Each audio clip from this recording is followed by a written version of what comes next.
我们必须摧毁他们的信念。怎样才能赢过他？你们一看就很好欺负，我的苗子都被你们祸害了，都是你们这些武学员的。Halo semuanya, selamat datang kembali. Apa kabar kalian semua? Semoga baik-baik saja. Pada video kali ini kita akan membahas spoiler Donghua yang berjudul Tales of Herding Gods. Baiklah, daripada kalian semua penasaran, mari kita mulai saja pembahasan spoiler untuk episode kali ini. Tanpa berbasa-basi lagi, langsung saja kita mulai videonya. Cerita ini berlanjut, kita diperlihatkan Kinmu yang berkata, jika aku melawan Daozi dalam pertarungan hidup dan mati, maka diriku pasti akan menang 100%, sebab sebenarnya diriku ini sangat kuat. Chen Wanyun menghitung peluangnya untuk menang, jika suatu saat bertarung hidup dan mati melawan Kinmu. Yun Ke tersenyum dan berkata, adik Qin, bukankah cara bicaramu begitu sombong? Tetapi Kinmu tetap merasa santai seperti biasa. Hulinger berkata, Tuan muda, biksu ini adalah orang yang pernah kau kalahkan hanya dengan satu pukulan.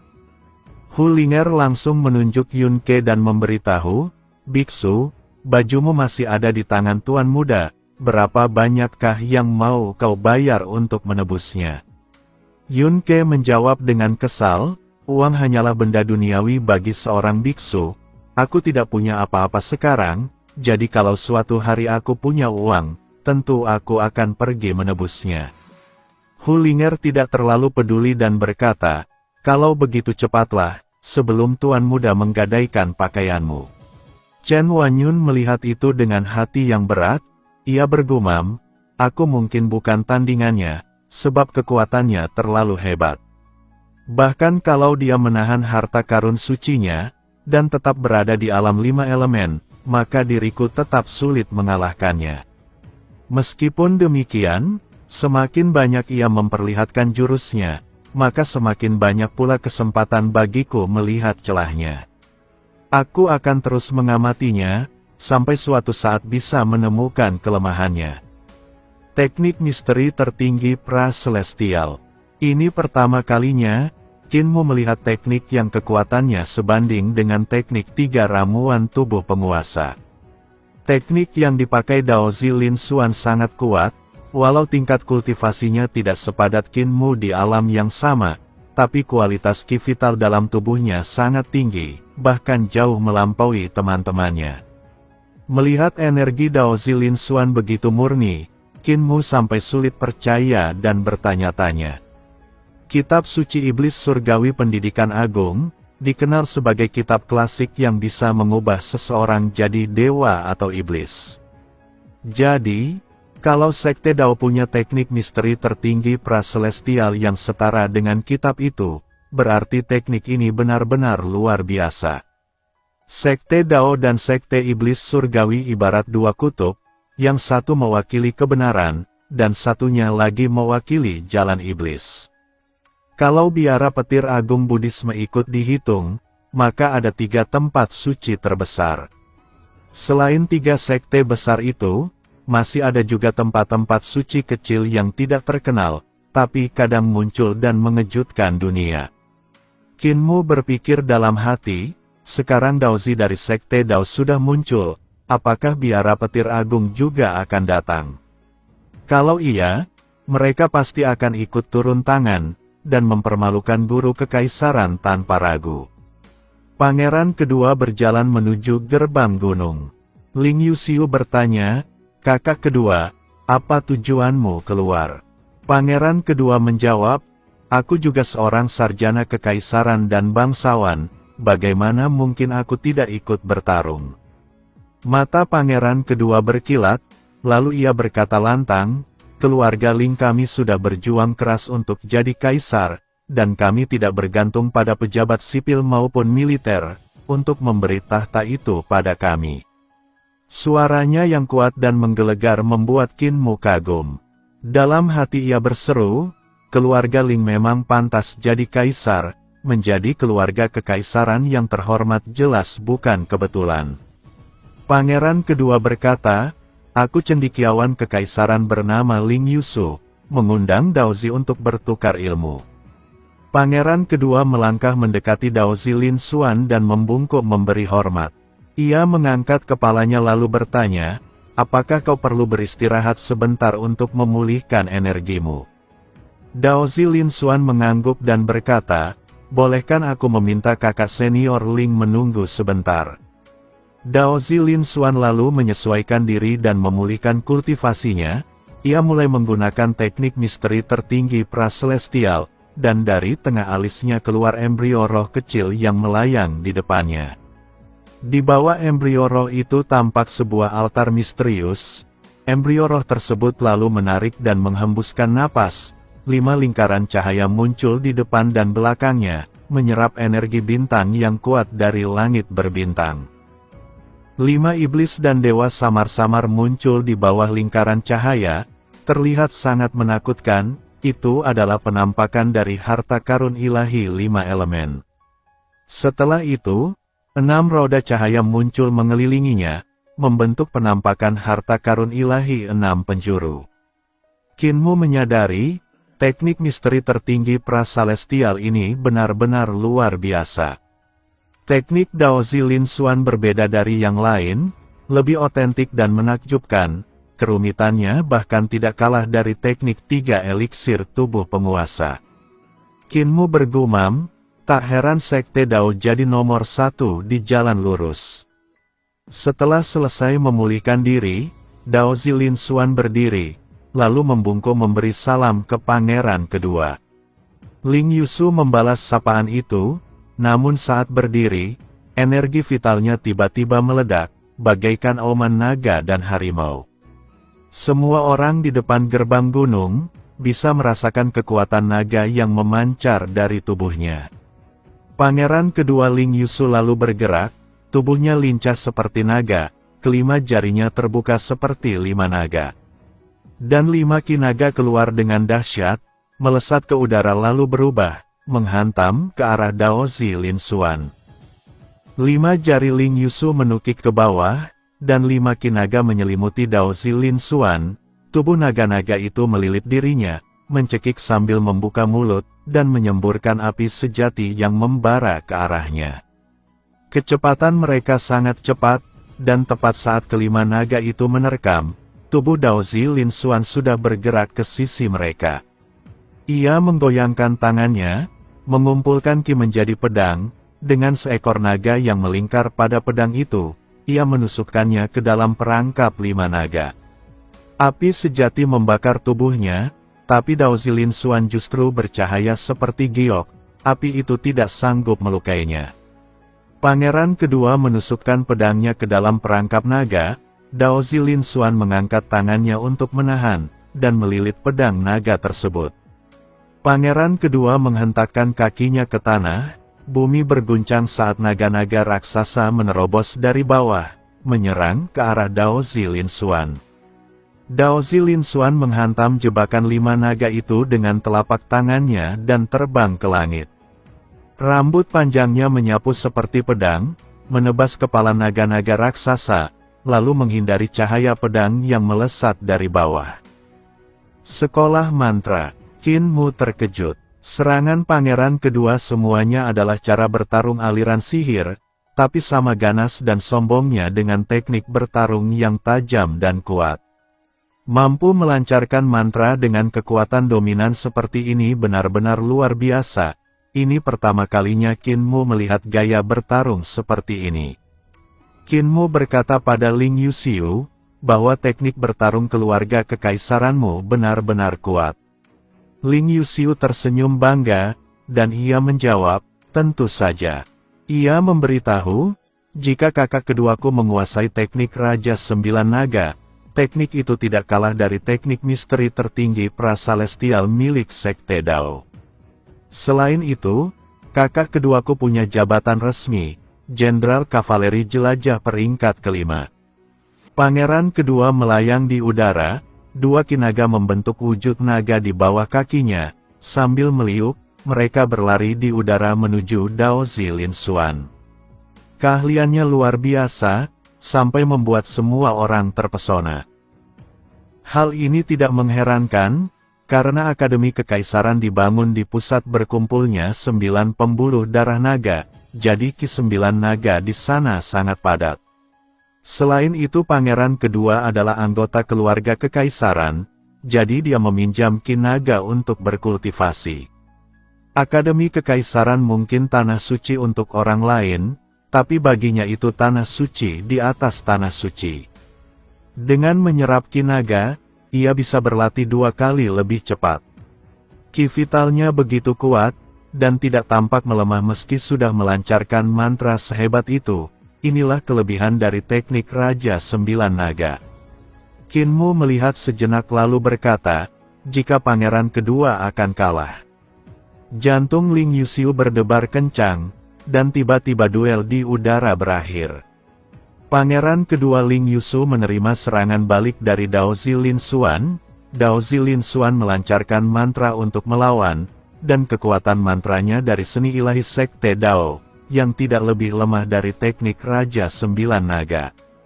Pada saat yang sama, sapu ekor kuda terlepas dari tangan Dao Zilin Xuan, helai rambutnya tiba-tiba mengembang, lalu berubah jadi pedang-pedang tajam berputar yang mengiris Ling Yuxiu dengan ganas. Ling Yuxiu memakai pedang naga untuk bertahan, tapi mustahil menahan begitu banyak pedang tajam. Dalam sekejap, ia terluka berkali-kali, dan tak punya pilihan selain jatuh ke tanah serta mengaku kalah. Kekalahan Ling Yuxiu jadi kejutan besar untuk Akademi Kekaisaran, sebab bagaimanapun dia merupakan pangeran kedua dari keluarga Kekaisaran. Kemampuannya sendiri sangat luar biasa, ditambah lagi dilatih dengan cermat oleh Akademi Kekaisaran, dan Ling Yuxiu dianggap salah satu praktisi terbaik, tapi sekarang ia dikalahkan oleh Dao Zilin Xuan. Saat ini hampir tak ada satupun murid akademi yang bisa menandingi Dao Zi. Yue Qinghong menatap Qin Mu dan berkata, "Hei 50-50, Akademi Kekaisaran kita sudah diblokir, kenapa kamu tidak melawan Dao Zi?" Qin Mu menjawab, "Kenapa aku harus melawannya?" Yue Qinghong mendengus sambil mengejek, "Bukankah kau bilang sebelumnya, kalau melawan Dao Zi peluang menangmu 50%? Qin Mu menggeleng, "Aku baru saja jadi sarjana kekaisaran, dan hanya belajar pelajaran di aula cahaya tersembunyi. Jadi apa gunanya aku menang, kalau aku bahkan belum belajar seni bela diri apapun dari Akademi Kekaisaran? Itu tidak akan dianggap kemampuan dari murid kekaisaran, lagi pula aku hanya orang buangan dari Dasu. Kalian dulu ingin mengusirku, dan sekarang kalian ingin aku membantu kalian, apakah kalian hanya ingin memanfaatkanku?" Yue Qinghong marah sampai tak bisa berkata-kata. Biksu Yun Ke bicara, "Tapi kamu kan murid Akademi Kekaisaran, sekarang Akademi dalam kesulitan, mengapa kamu tidak mau membantu?" Qin Mu tertawa, "Setelah bertahun-tahun, pasti ada jenius yang bisa menandingi Dao Zi di Akademi Kekaisaran, lagi pula murid-murid guru kekaisaran belum muncul. Guru kekaisaran adalah orang nomor 1 di bawah para dewa, murid-muridnya juga pasti luar biasa. Dengan murid-murid sehebat itu, kenapa aku harus turun tangan sendiri?" Hati orang-orang bergetar mendengar ucapan Qin Mu, dan harapan pun muncul lagi bagi mereka. Guru kekaisaran memang dikenal nomor 1 di bawah para dewa, dan murid-muridnya semua luar biasa. Kalau mereka maju, mungkin bisa mengalahkan Dao Zi dari Sekte Dao. Cerita ini berlanjut, kita diperlihatkan Ling Yuxiu yang berkata, bahwa murid-murid guru kekaisaran, bukan berarti semuanya adalah sarjana Akademi Kekaisaran. Ketika mereka masih berbincang, beberapa cendekiawan kekaisaran lain maju menantang, tapi semuanya kalah tanpa terkecuali. Ada juga yang berencana memakai taktik bergiliran melawan Dao Zilin Xuan, agar dia terus menguras ki vitalnya dan tidak sempat beristirahat. Namun cara ini dianggap terlalu curang. Tak lama kemudian seorang direktorat datang menghentikan mereka. Setelah Dao Zilin Xuan menang lebih dari selusin ronde, wajahnya berubah serius, lalu berkata kepada Dan Yang Zi yang berdiri di sampingnya, Paman senior, Akademi Kekaisaran ini benar-benar menakutkan. Dan Yang Zi mengangguk pelan, para cendekiawan kekaisaran di sini memang sangat kuat. Jika mereka semua dewasa dan terus berkembang, maka tidak ada sekte manapun yang bisa menandingi mereka. Walau tidak ada satupun murid Akademi Kekaisaran yang mampu mengalahkan Daozi Lin Xuan, tetapi setiap cendekiawan di sana sudah sangat hebat, dan dianggap sebagai praktisi tingkat 1 di wilayah masing-masing.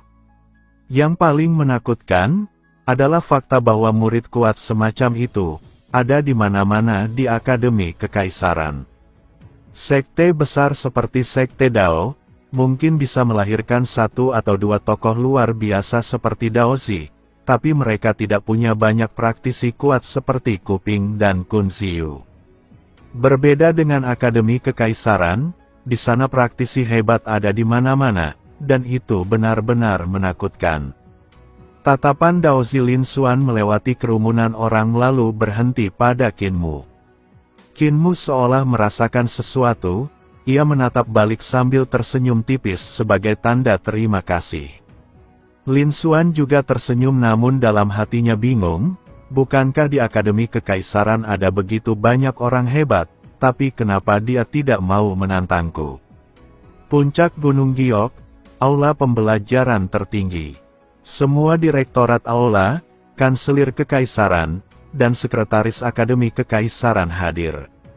Wajah mereka tampak muram, berkali-kali ada orang berlari masuk untuk melapor, dan setiap kali berita datang, ekspresi mereka semakin buruk. Hanya patriark muda yang duduk dan tetap tenang, sama sekali tidak peduli soal menang atau kalah. Saat itu berita terus masuk satu demi satu. Seseorang melapor kepada Kanselir Agung, jika Daozi dari Sekte Dao sudah mengalahkan pangeran kedua, Daozi juga mengalahkan pewaris Raja Yan Kang Selatan, yaitu Jiu Yin. Daozi telah mengalahkan Putri Duo-Duo, yang merupakan pewaris Raja Yan Kang Barat. Ling Siji dari Heavenly Strategis Manor juga dikalahkan, dan Lin Qiuhe terluka parah oleh Daozi. Setelah beberapa waktu, akhirnya tidak ada lagi yang datang melapor, tapi wajah semua orang berubah makin buruk. Tidak ada yang maju, berarti tidak ada cendekiawan kekaisaran yang berani terus menantang Daozi Lin Xuan. Semangat dan rasa percaya diri para cendekiawan Akademi Kekaisaran sudah hancur oleh Daozi, dan mereka hanya bisa menyaksikannya berdiri di depan gerbang. Seorang kanselir kekaisaran berkata, selama bertahun-tahun, Akademi Kekaisaran sudah mendidik banyak ahli, dan mereka jadi tulang punggung kekaisaran ini. Apakah benar tidak ada yang bisa menandingi Daozi?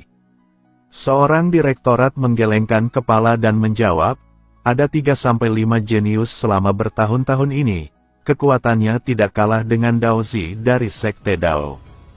Tapi mereka semua sudah lulus, meninggalkan Akademi Kekaisaran, dan sekarang mengemban tugas resmi di istana. Akademi Kekaisaran berbeda dari sekte dunia kultivasi. Di sekte, murid tidak pernah meninggalkan sekte, tapi di sini, jika seorang cendekiawan sudah pergi, maka ia bukan lagi bagian dari Akademi Kekaisaran. Semua orang menghela napas berat, dan Taois Ling Yun pun berkata, apa kita akan diam saja membiarkan Daozi ini terus menghalangi gerbang? Bukankah ini pengecut sekali? Saat semua orang terdiam, tiba-tiba biksu Faking dari Balai Azure yang berkata, cepat laporkan masalah ini pada guru kekaisaran, dan minta beliau mengirim murid-muridnya ke sini, mereka mungkin bisa mengalahkan Daozi. Seseorang menjawab, Biksu Agung, murid-murid guru kekaisaran bukanlah cendekiawan kekaisaran kita, bahkan kalau mereka berhasil mengalahkan Daozi dari Sekte Dao, apakah Sekte Dao akan mengakuinya? Tepat saat itu, sebuah kapal besar melayang di luar lalu berlabuh di puncak Gunung Giok. Beberapa anak muda turun dari kapal, dan masuk ke aula pembelajaran tertinggi tanpa berbicara dengan siapapun. Pemimpin mereka membungkuk dan berkata, bahwa kami semua berada di bawah bimbingan guru kekaisaran. Guru Kekaisaran sudah mendengar soal Daozi dari Sekte Dao yang menimbulkan masalah, karena itu beliau menyuruh kami untuk maju. Semua kanselir, direktorat, dan sekretaris di aula saling berpandangan. Mereka lalu menatap Patriark Muda, dan salah satu sekretaris berkata dengan serius, "Kanselir Agung, murid-murid Guru Kekaisaran bukanlah cendekiawan Akademi Kekaisaran kita. Jadi keputusan apakah mereka boleh mewakili Akademi Kekaisaran dalam pertarungan atau tidak, masih ada di tangan Kanselir Agung." Kanselir Basan dengan wajah serius tiba-tiba menghantam meja dengan marah. Dia bilang, "Sungguh tak masuk akal, dan memangnya kenapa jika murid-murid Guru Kekaisaran dapat mengalahkan Daozi dari Sekte Dao harus menjadi masalah? Mereka dididik dengan cara yang ketat dan diajar langsung oleh Guru Kekaisaran, jadi tidak ada bedanya dengan murid-murid dari sekte lain. Apabila kabar ini sampai menyebar dan didengar Sekte Dao, mereka pasti akan memberontak, dan kalau Sekte Dao memberontak, maka semua sekte ortodoks lain juga bisa ikut memberontak. Siapakah di antara kita yang mau tanggung jawab jika itu terjadi?" Seorang sekretaris langsung membalas dengan nada kesal, "Anda kan seorang kanselir, jadi kalau Anda membenarkan itu, apa yang akan Anda lakukan?" Basan mendengus, lalu tertawa keras dan berkata dengan tegas, "Apapun yang kulakukan pasti lebih berguna daripada kalian para sekretaris. Kalian hanya sibuk mengurus menara buku jelek itu, dan mengaku sedang meneliti keterampilan serta seni ilahi. Tapi apa hasil penelitian kalian selama bertahun-tahun ini? Tidak ada satupun, dan kalau kalian memang bisa, coba saja teliti cara melawan teknik misteri tertinggi praselestial, supaya para cendekiawan kita tidak jadi canggung, dan tak berdaya ketika yang lain menghadang gerbang." Di aula pembelajaran tertinggi, para sekretaris langsung marah dan membalas, "Bukankah semua keterampilan dan seni ilahi yang kami teliti sudah kami serahkan pada kalian? Justru kalian para direktorat dan rektorlah, yang tidak berguna dan gagal mendidik para cendekiawan dengan baik." Suasana semakin panas, bahkan mereka menambahkan, "Lihat saja Hall of Supreme Healing. Mereka hanya sibuk mengajari para cendekiawan membuat pil dan mengumpulkan herbal, tapi mereka melupakan hal yang lebih penting. Akibatnya banyak cendekiawan muntah darah, dan wajahnya menghitam karena keracunan, tapi mereka masih berani menerima gaji." Para tabib istana di Balai Penyembuhan Agung yang juga termasuk direktorat ikut tersulut emosi. Mendengar tuduhan itu wajah mereka merah karena murka. Tabib istana Yu gemetar, sehingga karena sangat marah ia membalas, "Kalau bukan karena kami di Balai Penyembuhan Agung, yang selalu menolong setiap cendekiawan sekarat dan mengobati yang terluka, maka mungkin lebih dari separuh cendekiawan sudah mati terkena racun, atau mereka juga bisa salah mengurus energi Ki, dan justru sekretarislah yang tidak berguna sedikitpun. Kami sudah minta kalian membereskan resep obat dan ilmu dari berbagai sekte, tapi sampai sekarang belum juga selesai, bahkan penyakit Ibu Suri akhirnya disembuhkan oleh seorang pemuda. Jadi kenapa bukan kalian saja yang mati?" Sekretaris istana memaki, "Dasar tua bangka, harusnya kau yang mati duluan. Balai penyembuhanmu bahkan tidak bisa mengobati penyakit Ibu Suri, padahal bisa disembuhkan oleh seorang pemuda." Aula pembelajaran tertinggi langsung ricuh, pertengkaran semakin panas, sampai para murid Guru Kekaisaran hanya bisa saling pandang dengan cemas. Tiba-tiba Kanselir Basan tertawa keras lalu berkata, "Cukup, berhentilah bertengkar. Kita tidak bisa seenaknya mengambil keputusan, bukankah ada yang paling berkuasa di sini?" Kemudian dia bertanya pada Kanselir Agung, "Bagaimana pendapatmu?" Semua orang serentak menoleh pada Patriark Muda yang duduk di kursi suci. Ia menggosok pelipisnya, terlihat lelah dan sakit kepala karena keributan itu. Dia pun berkata, "Murid-murid Guru Kekaisaran bukanlah cendekiawan Kekaisaran. Kalau mereka maju melawan Daozi dari Sekte Dao dan menang sekalipun, Sekte Dao tetap akan cari alasan untuk memberontak. Itu justru akan memberi mereka kesempatan yang lebih kuat. Kalau itu terjadi, kekaisaran kita bisa tenggelam dalam masalah besar. Oleh karena itu, sebaiknya kita undang langsung guru kekaisaran ke sini. Semua orang terkejut dan bingung, bahkan beberapa murid guru kekaisaran ikut menunjukkan wajah heran. Patriark muda berdiri lalu tersenyum, dia mengatakan, orang-orang di sekte Dao keras kepala, mereka hanya percaya pada logika yang keras. Kalau kita menipu atau mengakali mereka, maka itu tidak ada gunanya. Jadi yang bisa kita lakukan hanyalah melawan dengan pedang serta tombak sungguhan. Sudah lama guru kekaisaran tidak datang mengajar di Akademi Kekaisaran. Dulu beliau sering datang mengajarkan jalan, ilmu pedang, dan seni ilahi. Masih ada beberapa cendekiawan yang dianggap setengah muridnya. Kalian yang ada di sini pergilah undang guru kekaisaran kembali. Hal tersebut kita lakukan untuk mengajar para cendekiawan kekaisaran. Beberapa murid guru kekaisaran sempat terdiam, lalu mereka segera membungkuk memberi hormat, sebelum pergi meninggalkan aula dan naik kapal. Kanselir Basan termenung kemudian tersenyum sambil bertanya, "Kanselir Agung, maksud Anda apakah kita akan membiarkan guru kekaisaran datang mengajar ilmu pedang dan seni bela diri, lalu biarkan murid-muridnya melawan Daozi dari Sekte Dao?" Patriark muda itu hanya mengangguk pelan sambil tersenyum. Dan pada akhirnya spoiler untuk episode kali ini pun bersambung. Oke, cukup sekian, terima kasih untuk video kali ini, dan sampai jumpa di video berikutnya.